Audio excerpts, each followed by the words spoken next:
Hi guys! Welcome to my another mini vlog. Char!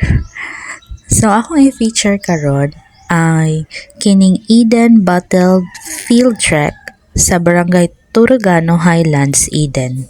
Walay entrance fee diri guys. So affordable kaayo. Pamasahe ray gasto. As you can see, enjoy kayo si auntie. Napay padagan-dagan sa area. So, makita na to no, si Rin kay ang lugar, hilom kaayo. Gwapo actually diri mag overnight.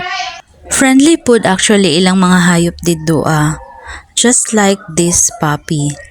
Dugay pa kay ulaw-ulaw, shy type pa siya sa camera.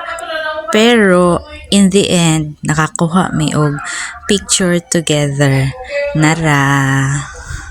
Daghan pud mo maagian nga stop nga picture worthy sama na lang aning Camp Perfecto, Angels View Cafe o Capitol.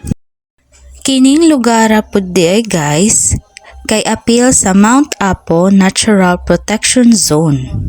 Mauna siya nga limpyo kaayo ang lugar ug greenery pa jud ang imong makit-an.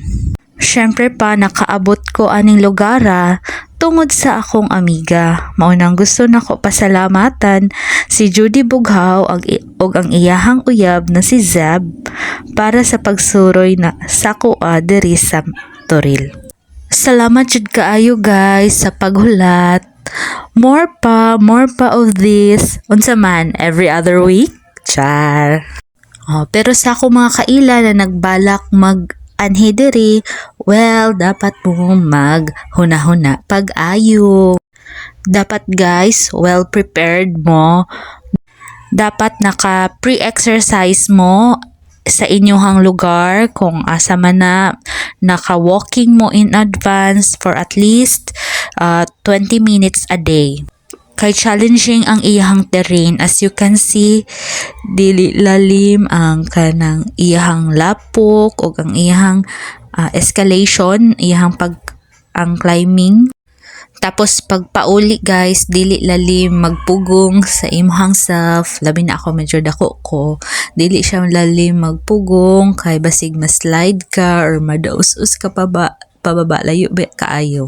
So, gitagaan ko remembrance sa akong friend, tanawa, givideohan ko niya habang naglatay-latay ko aning kawayan niya. Sa gilid meron na siya kumunoy na kay lapok kaayo siya, na malubong jud imuhang tiil labo nagdako sa manako.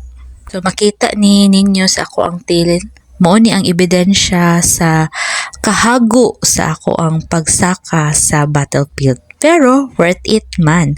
So, mo lang to. Thank you for watching.